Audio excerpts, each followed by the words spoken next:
ಗುರುಗೆ ಗಲ್ಲು ವಿಶೇಷ ಕಾರ್ಯಕ್ರಮಕ್ಕೆ ಮತ್ತೊಮ್ಮೆ ಸ್ವಾಗತ. ಸೊ ಏನೋ ಮಾತಾಡ್ತಿದ್ರಿ, ಅಲ್ಲಿಗೆ ಕಟ್ ಮಾಡಿದೆ, ಮಾತು ಮುಂದುವರ್ಸೋಣ, ಕ್ಷಮೆ ಕೇಳ್ತಾ ಇದ್ರಿ. ಅದಕ್ಕಿಂತ ಮುಂಚೆ ಇನ್ನೊಂದು, ಈ ಸಿನಿಮಾ ನಾಳೆ ರಿಲೀಸ್ ಆಗ್ತದೆ. ಫಸ್ಟ್ ಟೈಮ್ ಡೈರೆಕ್ಟ್ರು ಕಟ್ಔಟ್ ಒಂದು ಸಿನಿಮಾ ಚಿತ್ರಮಂದಿರದಲ್ಲಿ ಬೀಳ್ತದೆ. ಎಲ್ಲ ನಾರ್ಮಲಾಗಿ ಸ್ಟಾರ್ಗಳು ಹೀರೋಗಳು ಕಟ್ಔಟ್ ಬೀಳುತ್ತೆ, ಫಸ್ಟ್ ನಿಮ್ಮದು ಬೀಳ್ತಾ ಇದೆ. ಇದು ಚಿತ್ರರಂಗದ ಇದೇನಂದರೆ, ನಾನು ಚಿತ್ರರಂಗ ಬಂದಾಗ ನನ್ನ ಕನಸಿದು ಏನಂದರೆ, ಒಬ್ಬ ನಿರ್ದೇಶಕನ ಕಟ್ಔಟ್ ಬಿಡಬೇಕಾದ್ರೆ ನಿರ್ದೇಶಕನ ಮಾಧ್ಯಮ ಇದು. ಒಬ್ಬ ನಿರ್ದೇಶಕ ಮನಸ್ಸು ಮಾಡಿದ್ರೆ 10 ಹೀರೋಗಳನ್ನ ಸೃಷ್ಟಿ ಮಾಡಬಲ್ಲ, 10 ಹೀರೋಗಳು ಮನಸ್ಸು ಮಾಡಿದ್ರೆ ಒಬ್ಬ ನಿರ್ದೇಶಕನ ಸೃಷ್ಟಿ ಮಾಡೋಕ್ಕೆ ಸಾಧ್ಯ ಇಲ್ಲ. ಸೊ ಆ ವಿಚಾರದಲ್ಲಿ ನಾಳೆ ಸಿಂಬಾಲಿಕ್ ಆಗಿ ಕನ್ನಡ ಚಿತ್ರರಂಗದಲ್ಲಿ 79 ವರ್ಷಗಳ ಇತಿಹಾಸದಲ್ಲಿ ನನಗೆ ಗೊತ್ತಿಲ್ಲ, ಬಹುಶಃ ಮೊಟ್ಟ ಮೊದಲ ಬಾರಿಗೆ ನನ್ನ ಚಿತ್ರವನ್ನು ತುಂಬ ಇಷ್ಟಪಡುವಂಥ ಹತಾಶ ಪ್ರೇಕ್ಷಕರು ಸೇರಿ ಇನ್ನೊಬ್ಬ ಹತಾಶ ಪ್ರೇಕ್ಷಕನ ಕಟೌಟನ್ನು ನಿಲ್ಲಿಸ್ತಿದ್ದಾರೆ. ನೋಡೋಣ, ಇದೆಲ್ಲ ಕನ್ನಡ ಚಿತ್ರರಂಗದ ಎಲ್ಲ ನಿರ್ದೇಶಕರಿಗೆ ಸಲ್ಲುವ ಗೌರವ ಅಂತ ನಾನು ಭಾವಿಸ್ತೀನಿ. ಧನಂಜಯ್, ಸೊ ಏನು ಅನಿಸ್ತದೆ ನಿಮಗೆ ಇವಾಗ ಕೊನೆಯದಾಗಿ? ಏನು ಹೇಳೋಕ್ಕೆ ಇಷ್ಟಪಡ್ತೀರಾ? ನಾಳೆ ಸಿನಿಮಾ ರಿಲೀಸ್ ಆಗ್ತಿದೆ, ಫಸ್ಟ್ ಸಿನಿಮಾ, ತುಂಬ ಒಂದು ನಿರೀಕ್ಷೆ ಇದೆ. ಇನ್ನೊಂದು ಅಂದರೆ ಗುರುಪ್ರಸಾದ್ ಅನ್ನೋ ಒಬ್ಬ ಡೈರೆಕ್ಟರ್ ಕೈಲಿ ಸಿಕ್ಕಾಕೊಂಡಾಗ ಸಿನಿಮಾ ಒಂದು ರಿಲೀಸ್ಗಿಂತ ಮುಂಚೆನೇ ಒಂದು ಕಾನ್ಫಿಡೆಂಟ್ ಹಿಟ್ ಆಗೇ ಆಗುತ್ತೆ ಅಂತ. ಸೊ ಇನ್ನೊಂದು ಸಂಬಂಧಗಳ ಸುತ್ತ ಅಂತ ಕೊಟ್ಟಿದ್ದಾರೆ, ಏನದು, ಅದ್ರ ಬಗ್ಗೆ ಏನು ಹೇಳೋಕ್ಕೆ ಇಷ್ಟಪಡ್ತೀರಾ? ಸಿನಿಮಾ ಸಂಬಂಧಗಳ ಸುತ್ತಾನೆ ಅಂದರೆ ನೀವು ಸಿನಿಮಾನ ಮೊದಲನೇ ಸೀನಿಂದನೇ ನೋಡಿದ್ರೆ ಚೆನ್ನಾಗಿರುತ್ತೆ, ನಿಮ್ಗೆ ಸಿನಿಮಾ ಕಂಪ್ಲೀಟಾಗಿ ಅರ್ಥ ಆಗುತ್ತೆ. ಆಮೇಲೆ ತುಂಬ ಒಳ್ಳೆ ಸ್ಟಾರ್ಟಾಗಿಂತ ಮುಂಚೆನೇ ಒಳಗಡೆ ಬನ್ನಿ ಅಂತ ಹೇಳಿ from the first scene cinema ನೋಡಬೇಕು ನೀವು. ಆಮೇಲೆ ಇವತ್ತಿನ ಕಾಲಘಟ್ಟಕ್ಕೆ ನಿಜವಾಗ್ಲೂ ತುಂಬ ಬೇಕಾಗಿರೋಂಥ ಸಿನಿಮಾ, ಇಡೀ ಫ್ಯಾಮಿಲಿ ಬಂದು ಕುತ್ಕೊಂಡು ನೋಡೋವಂಥ ಸಿನಿಮಾ. ಯಾಕಂದರೆ ಸಂಬಂಧಗಳ ಕೊಂಡು ಇವತ್ತು ತುಂಬಾ ವೀಕ್ ಆಗ್ತಾಯಿದೆ, ಕಳಿಸ್ಕೋತಾ ಇದೆ, ಅಂಥ ಟೈಮಲ್ಲಿ ಬರ್ತಿರೋವಂಥದ್ದು. ಸೊ ಪಕ್ಕಾ ಇಡೀ ಫ್ಯಾಮಿಲಿ ಕೂತ್ಕೊಂಡು ನೋಡುವಂಥ ಒಂದು ಸಿನಿಮಾ, ಒಂದೊಳ್ಳೆ ಕಥೆ. ಸೊ ಜೊತೆಗೆ ಇನ್ನೊಂದು, ನಾಳೆ ಸಿನಿಮಾ ರಿಲೀಸ್ ಆಗ್ತಿದೆ, ಜೊತೆಗೆ ಇನ್ನೊಂದು ನೀವು ನೆಕ್ಸ್ಟ್ ಸಿನಿಮಾ ಕೂಡ ಇವ್ರನ್ನ ಹೀರೋ ಆಗಿ ಹಾಕೊಂಡು ಮಾಡ್ತೀನಿ ಅಂತ ಕೂಡ ಅನೌನ್ಸ್ ಮಾಡಿದ್ದೀರಾ? ಇಲ್ಲ, ಖಂಡಿತ ಧನಂಜಯ್ಗೆ ನನ್ನ ಉದ್ದೇಶ ಅದೇನೆ. ಆತನ ಲಾಂಚ್ ಮಾಡುವಾಗಲೇ ನಾನು ಹೇಳ್ತಿದ್ದೆ, ನನ್ನ ಕಥೆಗಳಿಗೆ ನೀವು ಮಾಡೆಲ್ ಆಗಿರಬಹುದು, ಎಷ್ಟು ನಿಮಗೆ ಬೇಜಾರಾಗೋವರೆಗೂ ನನ್ನ ಜೊತೆ ಇರಬಹುದು, ನಾವು ಇಬ್ಬರು ಸೇರಿ ಒಳ್ಳೆ ಚಿತ್ರಗಳು ಮಾಡಬಹುದು. ನನಗೆ ಒಳ್ಳೆ ಹೀರೋ ಅವಶ್ಯಕತೆ ಇದೆ, ನಾನು ಹೇಳಿದ್ದನ್ನು ಅರ್ಥ ಮಾಡ್ಕೊಂಡು ಮಾಡುವಂಥ, ಇದು ನನ್ನ ಮನಸ್ಥಿತಿಯನ್ನು ಅರ್ಥ ಮಾಡ್ಕೊಳ್ಳುವಂಥದ್ದು. ಹಾಗಿದ್ದ ಖಂಡಿತ ಮಾಡೋಣ ಅಂತ ಹೇಳಿ ಮುಂದಿನ ಒಂದು ಲವ್ ಸ್ಟೋರಿ ಪ್ಲಾನ್ ಮಾಡ್ತಾ ಇದ್ದೀನಿ ಆತನಿಗಾಗಿ. ಇಬ್ಬರು ಸೇರಿ ಇನ್ನೊಂದು ಗುರುಪ್ರಸಾದ್ ಲವ್ ಸ್ಟೋರಿ ಖಂಡಿತವಾಗಿ ಮಾಡ್ತಾ ಇದ್ದೀನಿ.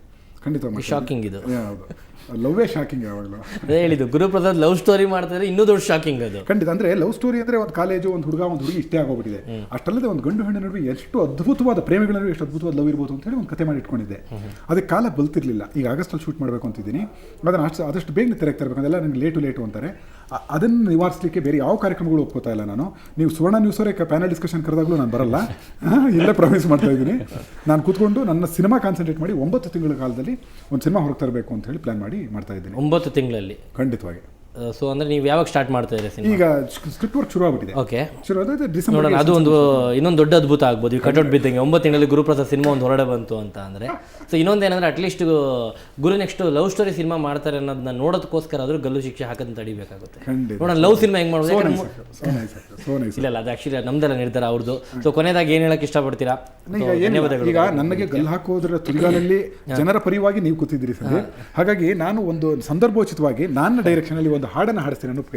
ಅನೂಪ್ ನಮ್ಮ ಬಿ ಆರ್ ಲಕ್ಷ್ಮಣರಾವ್ ಬರೆದ್ರೆ ನಾವು ಈ ಸಾಂಗ್ ಏನು ಬಳಸಿದ್ದೀವಿ, ಅದನ್ನ ನನ್ನ ಶೋಕಗೀತೆಯಾಗಿ ಯಾಕೆ ಹಾಡಬಾರದು ಅಂತ. ಈ ಗಲ್ಲು ಆಗೋಗ್ತಿದೆ ಅನ್ನೋ ಒಂದು ಭಾವ ತಗೊಂಡು ಇಲ್ಲಿರೋ ಪಾತ್ರಗಳನ್ನ ಹಾಗಲಿಲ್ಲ, ಇನ್ನು ಹಾಕಿ ಕರ್ಕೊಂಡು ಹೋಗ್ತಾ ಇದ್ದಾರೆ, ಸ್ಲೋ ಮೋಷನ್ ನಡ್ಕೊಂಡು ಹೋಗ್ತಾ ಇದ್ದಾರೆ. ಗಲ್ಲಿದೆ ನೋಡ, ಫ್ರೇಮ್ ಇಟ್ಟಿದ್ರು, ಇಡಿಯಪ್ಪ ಫ್ರೇಮು, ಗಲ್ಲಿಗಿಡ್ರಪ್ಪ. ಅದನ್ನ ಪ್ಯಾತು ಇಲ್ಲಿ ಏನು ಕುತಂತ್ರ ನಡೀತಾ ಇದೆ ಸಂದೀಪು ಮತ್ತು ನಮ್ಮ ನಡುವೆ, ಅದನ್ನ ಹಿಡ್ಕೊಂಡು ಅದನ್ನ ಹಾಡ್ರಿಯಪ್ಪ ಶೋಕದಲ್ಲಿ. ಹೇಳಿ.